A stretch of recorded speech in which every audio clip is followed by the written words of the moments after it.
बाख्रा रहेछ यहाँ माथि टुप्पोमा बसिरहेको बाख्राहरू उत्रिने बेलामा चाहिँ तनाव हुने भयो हामीलाई अरूभन्दा पनि यहाँ त आमामा बाढी नै आएको रहेछ लोक लोक लोक लोक एउटा कर बाँध्नु अनि लोक लोक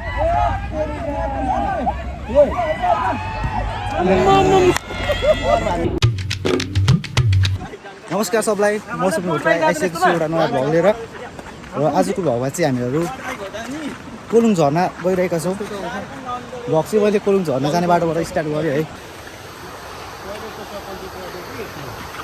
यहाँबाट चिप्ली भने गाइस चप्पल पनि यस्तो चिप्लो भइरहेको स्योर नै होला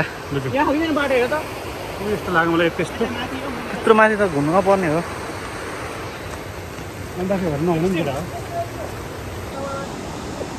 बाख्रा रहेछ यहाँ माथि टुप्पोमा बसिरहेको बाख्राहरू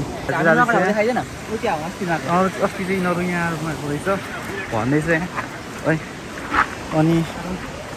हामीहरू चाहिँ गइरहेको छौँ बाटो चाहिँ बाइकले बाघले यसरी झम्टिनु अरे म चाहिँ खुट्टा मात्रै यस्तो बाटोमा हिँड्दाखेरि यस्तो यो पत्ता छ नि यो पत्ता चाहिँ भिटामिन गाइज हो होइन यसलाई त कप्पै खाने हेर्नु सुन्नु बिट्टी उकालो आम के अरे यही गरेर खिचेर हाल्नु कि क्या ओए बाटो त गाइस हेर्न सक्नुहुन्छ आमा यहाँ त आमा कहाँ पुगे जस्तो भयो यार दोरी छ अरे यहाँ चाहिँ ओए झन्डै चिप्यो ठाउँ त बोब्बाल छ है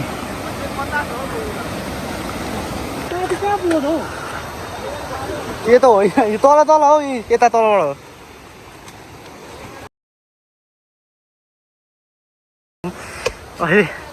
हो उत्रिने बेलामा चाहिँ तनाव हुने भयो हामीलाई अरूभन्दा पनि एक त म त यहाँ भिडियो बनाउँदै पनि चढिराख्नु परिरहेको लास्ट कार रहेछ आमा झर्ना भेटिसकेको छ वान मिस्टेक गेम ओभर म त भिडियो बनाउँदै हिँडिरहेको यहाँ चाहिँ यसरी बियरको बोतलहरू चाहिँ नफाल्नु होला यहाँ त आमामा बाढी नै आएको रहेछ यहाँ त पानी पनि चिसो न चिसो केटाहरू चाहिँ जानु भन्दैछ अब हेर्नु के हुन्छ यस्तोमा त डुबेर मऱ्यो होला पनि तनाव हुन्छ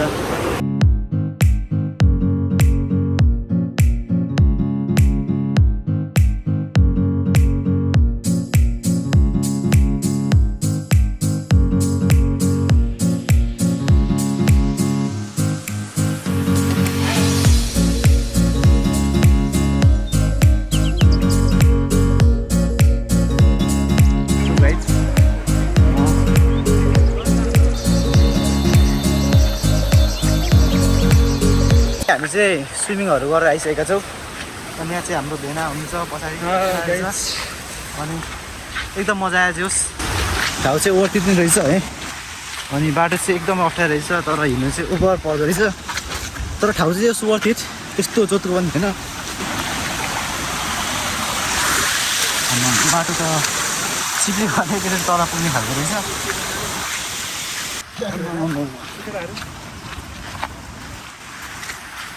बाटो त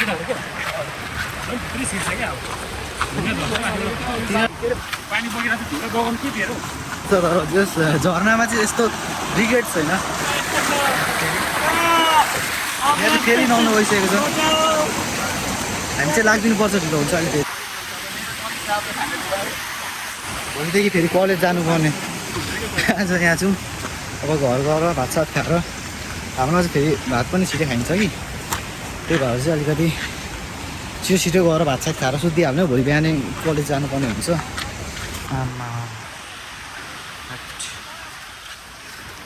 अब यहाँ मसँग चाहिँ भेना आइसक्नु भएको छ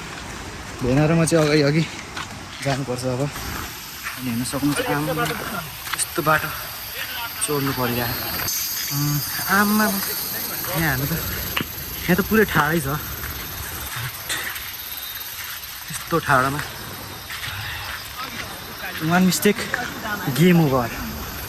ओह्रालीमा त त्यही पनि सजिलै थियो कि त्यही माथि फित्तावाला चप्पल लगाएर हिँडिरहेको छु सास पनि खोलिसक्यो क्या मेरो चाहिँ यस्तो हतार पाहाडतिर चढ्ने बानी छैन अलिकति चढ्दै फेरि त्यही माथि यस्तो चढ्नु परिरहेको छ बाटोमा सर्कल आयो भने फेरि गीत यहाँ त फेरि सिस्नोको बोटहरू पनि रहेछ क्या अघि एक ठाउँ देखिरहेको थिएँ मैले भिडियो बनाएको थिएँ यस्तो रहेछ बाटो भेला पनि स्यास्या गर्न थालिसक्नुभयो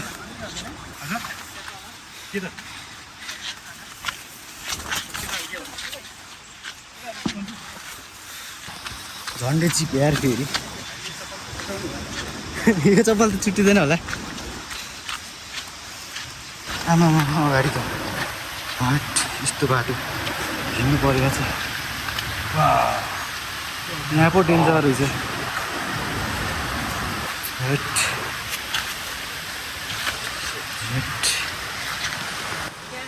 यस्तो यहाँ त वान मिस्टेक तल पुगिन्छ एकैचोटि त्यहाँबाट धेरै मान्छेहरू आउँदो रहेछ ठिकै छ बाटो चाहिँ लास्ट चिप्लो रहेछ यहाँको चाहिँ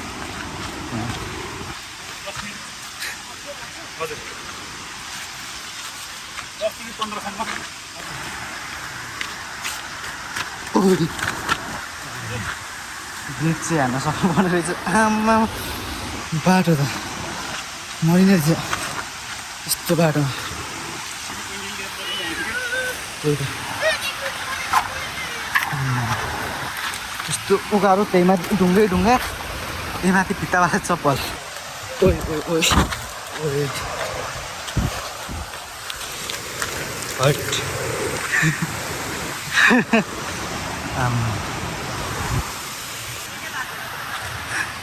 के भयो अरे भेना गर्नुभयो हजुर ठिकै भयो त कस्तो भयो तँलाई गल्छ छैनस् भित्तावाले चप्पलै पो गाइस मार्ने रहेछ त्यही माथि मेरो चप्पल चुट्टेर चाहिँ यहाँ झोलामा लगिरहेको छु क्या के भन्दैछ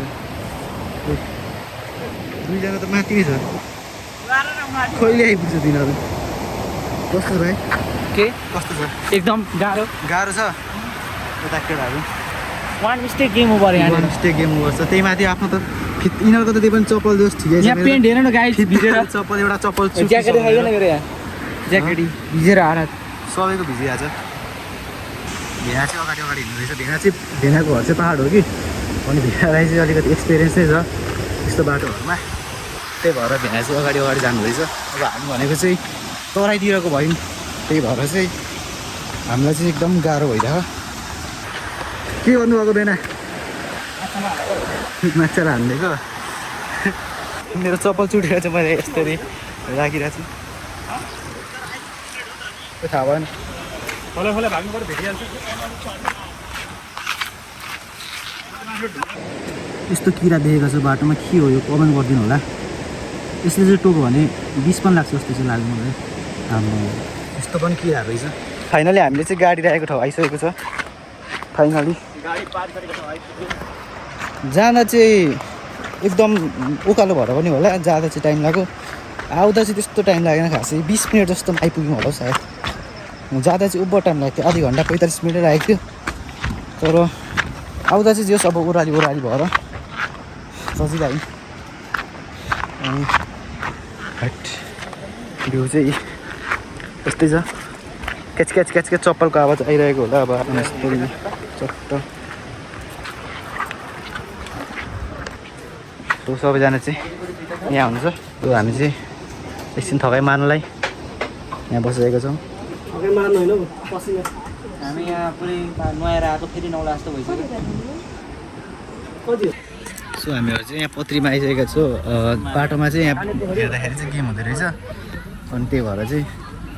लाइट चल्दैछ भाइ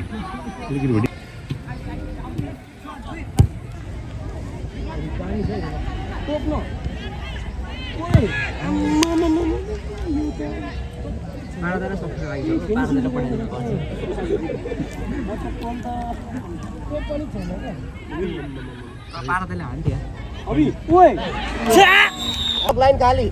लोक लोक लोक लोक लोक एउटा कर बानो अनि लोक लोक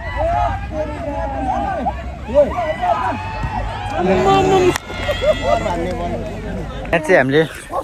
गोल हेर्ने ठाउँमा टोइलेट नभेटेर चाहिँ पुलिस थानाभित्र आइसकेका छौँ त्यो भाइले यो यस्तो हान्छ के सिधै यही कोड ठिकै छ केही हुँदैन यहाँ चाहिँ भेना जानुभएको छ हामी पनि जाँदैछौँ अब जङ्गलमा त गर्न मिल्दैन त्यहाँ मान्छेहरू पनि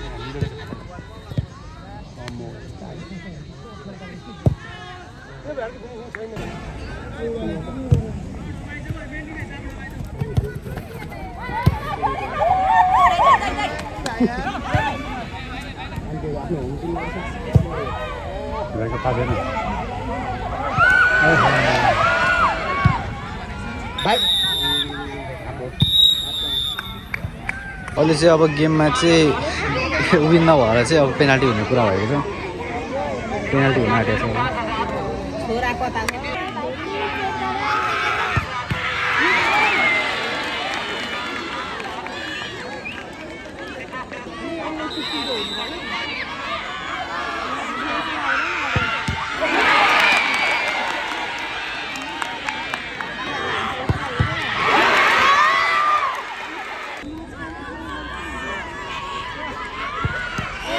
दामी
I'd suffocate with your arms around my neck.